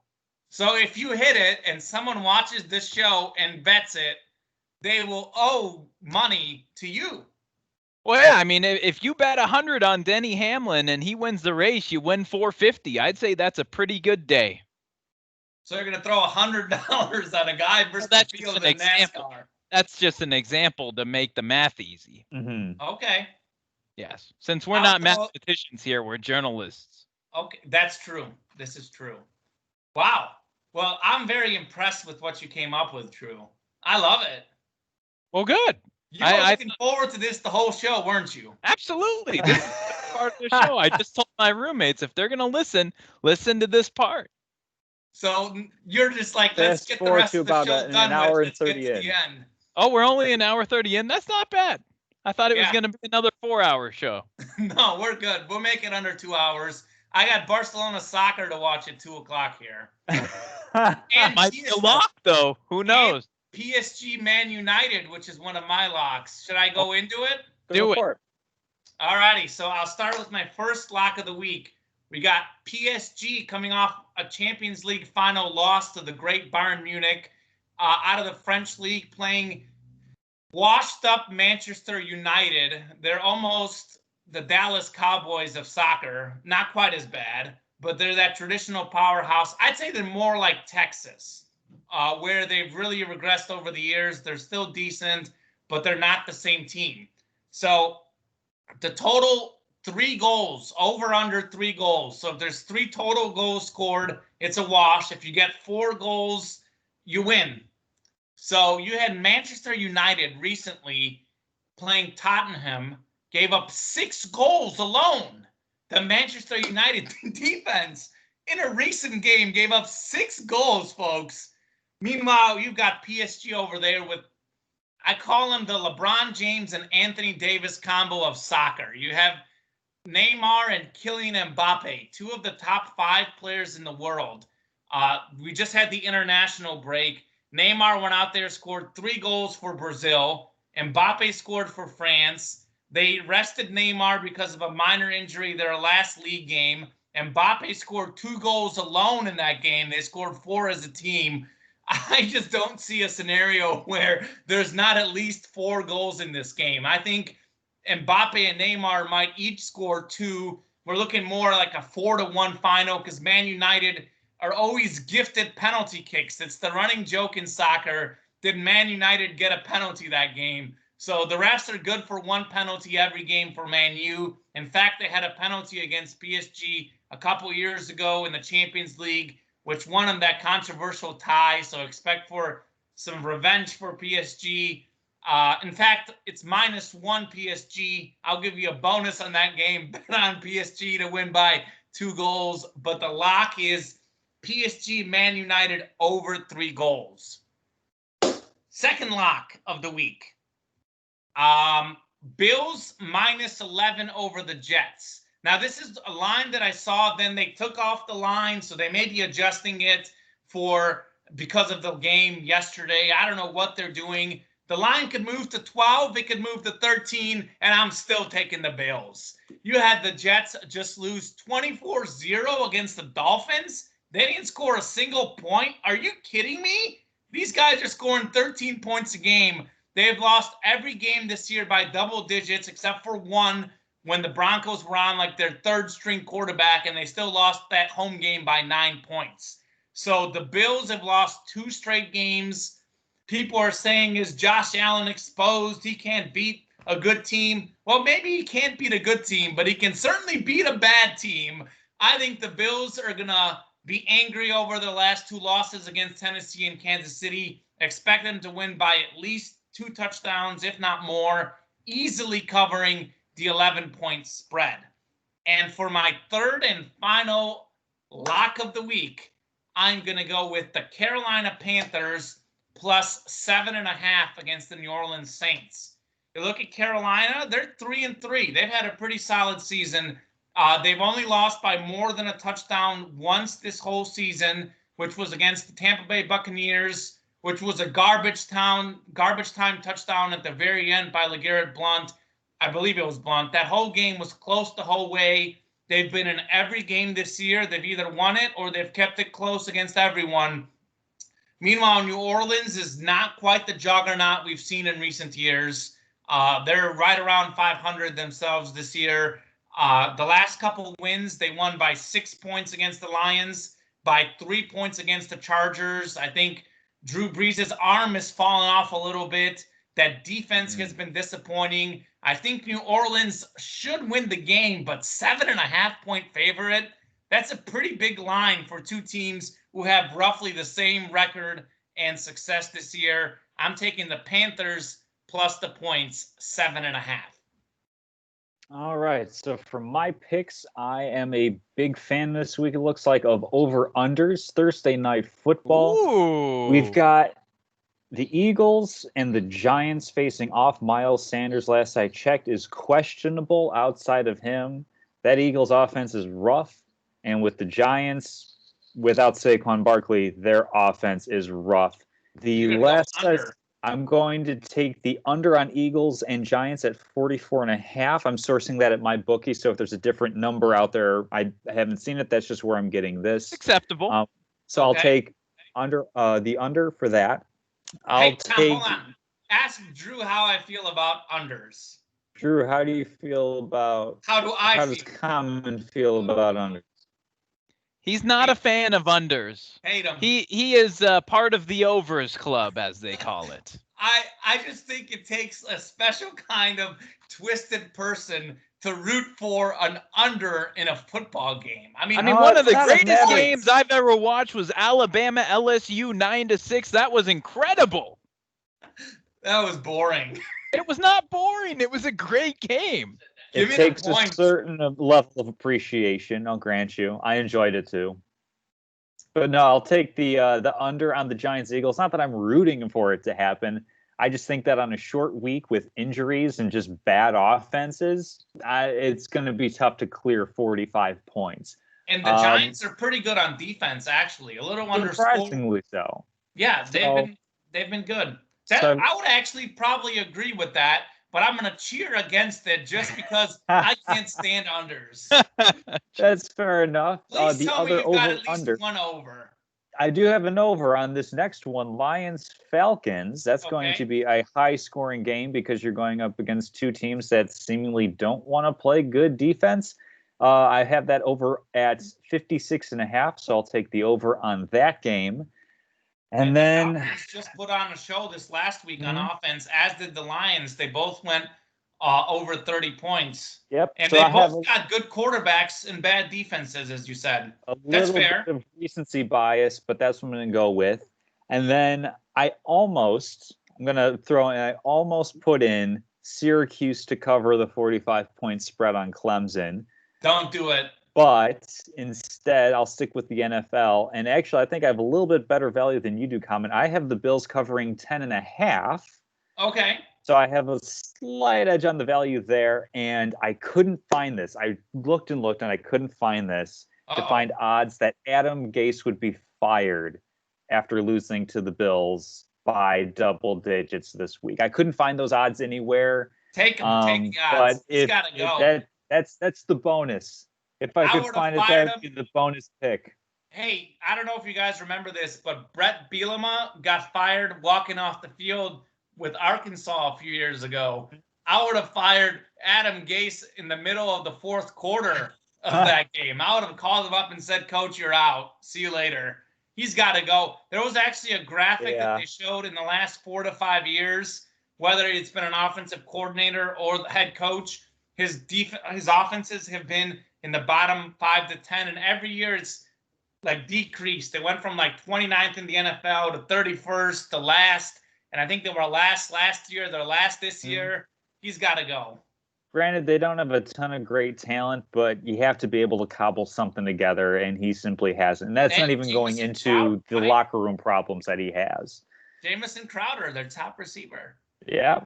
So to recap that, Giants Eagles is under, Lions Falcons is over, Bills cover, and bonus Adam Gase is fired after the game. But since there's no odds, I guess I can't really cash that one in. I could find those. I can't find those at the moment, but I can definitely track down those odds for you, Tom. Okay, I appreciate that. Drew is the master of finding the odds, as you may or may not know. I mean, I'm surprised I don't already know. I saw it floated around on Twitter a little bit, Gase getting canned, but he's still the coach, so maybe if they lose again by double digits against a division rival, that might be enough to. Where is that game? Is that in Buffalo? I actually don't know. He may not make it back to New Jersey. Might not come back to the Meadowlands. Pack your bags, Mr. Gase. Pack them real good. Here, I'll tell you where that game is, Drew. I mean, it was just the he may not make it back to the Meadowlands joke. Wow. We don't actually look. Moving on to statement.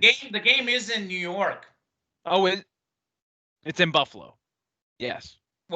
No, sorry. It's in New Jersey, whatever. It's a home game for the Jets. It's a home game for the Jets. It is in New Jersey. You confused? Yes, New Jersey. That's right.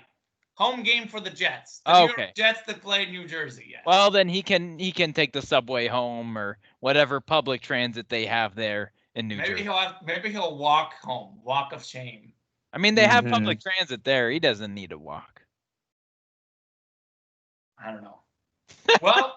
The bus driver might make them. So Tom, we have one of the same picks actually. Mm-hmm. Pretty good. Oh, you both like the Bills? Yeah, both like the Bills. I think the only distinction is that if they technically hit 11, it would be a wash. It would be a tie for you, Common. If they hit 11, that'd be a win for me. I think that's the only the line I'm looking at right now. Of course, these fluctuate, and you find them on different sites. The line I'm looking at right now is actually 13. So I found them when and where I did because I looked this up yesterday. So I'll take the timing on that one for sure. Well, I think much more difficult. Even at 13, still take the Bills. Yeah. I mean, the Jets got shut out in the modern day NFL pass happy, offense happy league. Literally, the only shutout we've seen of the year was the Jets. You get shut out in the NFL. That happens in 2020. You have major issues. Oh yeah. All right. Well, statement of the week. Do you have something good, Drew? I mean, mine is it kind of goes back to what we were talking about earlier. Let's have more football games start at 5 p.m. Eastern. That was awesome to get off from work, have football on the TV. I actually watched the entire game. What a concept. Living in Pacific time for sports, that must be incredible. I'll have to text you during these games if you're actually watching. I always thought you were sleeping or something. I guess 4 o'clock is good. You can stay through the whole game. Is that why you like it so much? Well, I just explained. Unless you interrupted my whole statement. That was the statement. Were you talking in it? Probably. I guess you'll never know. No, I heard you. I lost track. Oh yes, you're thinking of the counterpoint and lost track. Yeah. But I have no clue if it got out. Basically, the point was more games at 5 p.m. Eastern. I watched the entire game, that Bills game last night. It was great. So living in Pacific time for sports sake, that must be incredible. Agreed. The more the merrier. There's no fatigue being felt over here. No fatigue Common, of any kind. 5 p.m. is not bedtime. That's dinner time. Come on. Mm-hmm. Yeah. Well, I'm European, so our dinner time is closer to 7. That works too. I'm almost asleep then. You probably are, given the time difference. Some days he goes to bed earlier at 8 o'clock. I was like, Drew, are you watching the NBA Finals game? No, I went to bed. Oh, okay. I mean, those were brutal. Those were 9 o'clock Eastern starts locally in Orlando. I stayed up to watch LeBron James, well, of course the GOAT, win his ring. You stayed up to watch the game, and then you rewatched the game afterward. On NBA TV, they show it the next day, sure. I moved to your statement. Castleman. All right, so first off, I know last week, Drew, you had a salute. I'm going to throw in a quick salute as well for Tennessee Titans coach Mike Vrabel. I forgot to write down the source that I saw this on Twitter, but with about 3 minutes or so left in the game, intentionally committed a 12-man on defense penalty to stop the clock, effectively acting as an additional timeout as the Texans were driving. It was 2nd and 1. The coach figured, hey, they're going to probably convert anyway. Let's at least stop the clock. And I believe that they scored the game-tying possession with like 4 seconds left in the game. So a salute to a great move. I absolutely love seeing coaches do this. Bill Belichick has done similar stuff with committing penalties on purpose to get a little bit of a slight edge, all for a former Bill or a member of the Belichick tree to be showing off his coaching chops that way. For my statement of the week, it is to the owners of sports franchises. Touched on this a little bit earlier with baseball. Stop crying poor. You've been making money hand over fist for I don't know how many years. Pay your players. They are the product. The thing that I dislike the least, I've come around on this, the whole romantic notion of, oh, we're winning with less. It's like, I don't care about my team's owner making more money. I want to see my team get the best players, and I want to see those players get paid. Every fan should be so lucky to have every single member of their favorite team play well enough to no longer be afforded by their franchise, because that means that you're winning games. Put the resources where your mouth is.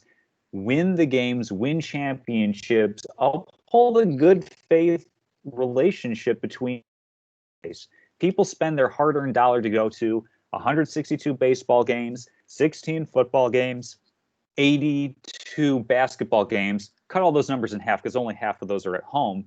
Long way to a short point. People spend a lot of money to watch their favorite teams play. It's the least that the owners can do to spend the money to put out a quality product and a competitive product as opposed to reaping in those benefits. Quick number, baseball just signed a $3 billion television deal. Teams like the Pittsburgh Pirates make tens of millions of dollars on the luxury tax every single year for being a competitive, balanced team.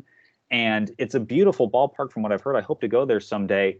A lot of other franchises are in a similar situation where I'm not usually one to spend somebody else's money, but as an owner of a sports franchise, this isn't just an asset on your books. This is a passion for a lot of people, and you owe it to your fans to spend the money that's appropriate to win. Yeah, that was actually one of the holdups with the MLB. The owners and the owners wanted more money, the players wanted more money. I mean, I think they all make too much money, but we do billionaires make more than millionaires, for well, sure. right. And No, over I a know. much That's longer one thing window. that often gets lost in the whole argument. Athletes make too much money. Well, the owners make even more money. Mhm. So more or less, I kind of agree with you. I'd like to see all of them make a little less, but sure. Let's take some of the owner's salary, give it to the players. I'm fine with that. That works Just a for me. public good faith agreement. Don't say like, oh, we can't afford a player. BS. Yes, you can. You're just choosing not to spend the money. So that's where I draw the line with teams saying, you know, oh, we have to win on the cheap like the Rays. That's why I'm going for the Dodgers. They spend the money.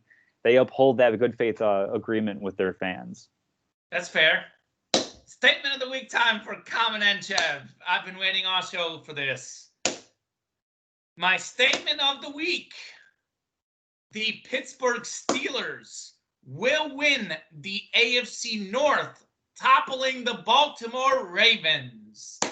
The Steelers simply have a quarterback who can actually pass the ball. The Ravens are second lowest in the NFL in pass yards, by the way, this year, in case you were wondering. Lamar Jackson, as great as he is, he's not running as much as he used to last year. Maybe teams have figured him out a little bit. Pittsburgh has the best defense in the NFL. They're number 2 in points, number 2 in total yards. Expect them to move up to number 1 by season's end. Ben Roethlisberger isn't even throwing for that many yards, and they're winning. James Conner is dominating the running game. They're not turning the ball over. And Roethlisberger, I think, when he needs to, can win you a game. I mean, Claypool has emerged as a receiver. They still got Juju Smith-Schuster. I'm pronouncing that wrong, probably. Juju, the former USC star. They've got Mike Tomlin's a great coach. You were talking about winning consistency. The Pittsburgh Steelers are probably the one organization that is lost in recent sports memory in terms of getting enough credit. They've had like one losing season. Let me see. What did I write it down? I may not have written this part of it down, but they've basically had one losing season in the last like 17, 18 years. They've had a few 8-8 seasons in there, but in terms of a losing season, they're consistently winning. They've won a couple championships, but I think besides the Patriots, they've got the most wins in the NFL the last 20 years. That's a winning franchise. Last year, they didn't have a quarterback, so they didn't make the playoffs. But this year, Big Ben is back. The Steelers are back to owning the AFC North, and the Ravens are back to being the number 2 team in that division. Because of the defense, the number 1 defense in the NFL that Drew Brackett said were not very good last week. Yeah, I did say they're not very good, but you know what? They rose to the occasion and they beat the Browns, just demolished them. So you have been hating on the Steelers all year long. I don't think I've been hating on the Steelers. I just think they picking- needed to prove to me that they could win, and they So- certainly did that on Sunday. They proved to you they can win, but you're picking the Titans this week to beat the Steelers. Yes. So you're doubting the Steelers again. I mean, I said it. I said it. It's a complete toss-up, and if it were in Pittsburgh, I would pick the Curtain to win that game. So who are you having in the AFC North, the Steelers or the Ravens? Too early to tell. Well, make a prediction, man. Make a prediction. I mean, historically, I like to go with the Ravens, but it might be the year for the Steelers. Well, historically, the Steelers are better than the Ravens. Maybe. Well, historically, yes, but not in the last year or two. Well, because Big Ben wasn't healthy last year. Sure. Tom, who do you have in the AFC North? I mean, it probably is the Steelers, although I'm more of a Ravens fan when it comes to the two franchises. Absolutely. But probably the Steelers. It all comes down to their head-to-head matchups and who wins, those games. Pretty much whoever wins in the head-to-head matchup. I know it sounds like dumb and obvious. Whoever wins they the might go head-to-head 1-1. What if they go 1-1? They might. I mean, the Steelers have the edge right now of not having a loss, and the Ravens have one.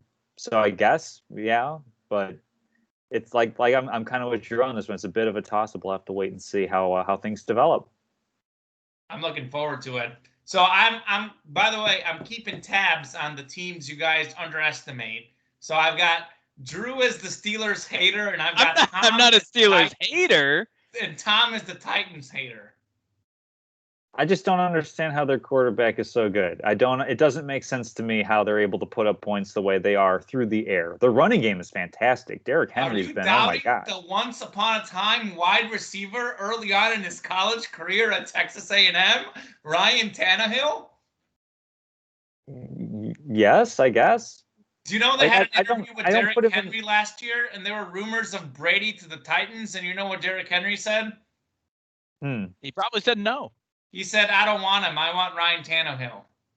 His teammates are behind him. You know, he was the backup quarterback going into last year behind Ryan Mariota. And he won over the locker room. He's won over the job. Marcus Mariota. But I think Tannehill is right on the cusp of a top 10 quarterback. I would not doubt him. All right. I have him top 15, but we're splitting hairs at this point. That's fair. I mean, the gap between 10 and 15 is not major in the NFL. Right. I just think you're being a little unfair to Tannehill because he throws a good ball. He throws a good deep ball. He's got good arm strength. There's a reason why. Are you arguing my point here? Are you endorsing Tannehill and the Titans to beat the Steelers? Not against the Steelers defense. Okay. He can throw against whoever he wants, but not Pittsburgh. They'll pick him off, pick six, Baker Mayfield style. Probably. We'll see. Well, guys, I think this is a pretty good show. You guys have anything else to add? I think we covered it all. Certainly did, and looking forward to next week. We'll have plenty of World Series by then. I think we'll be into game 5 or 6 at least by that point. I think they only have 1 or 2 days off. Yeah, game 6 is on Tuesday. Game 7 is on Wednesday. So we'll either be talking the end of the World Series or it could be over. So we'll see. Hopefully we have 2 more games. A lot of baseball's good. Yeah, NFL, college talk, World Series talk, our locks and statements of the week. I'm looking forward to it, guys. We'll be uploading this every Tuesday or Wednesday night. We'll record in the afternoons. And for our viewers, Drew's former roommate sent me a Snapchat today. He was watching the first show, Aaron. How about that? We've had quite a few people reach out to me. I don't know. So I'm excited that people are excited. We certainly love being back, and we are certainly looking forward to seeing Drew continually underestimate the Pittsburgh Steelers. Absolutely. Every year. I love it. All right, guys. Have a good day, everyone. We'll be back next week. We'll be back.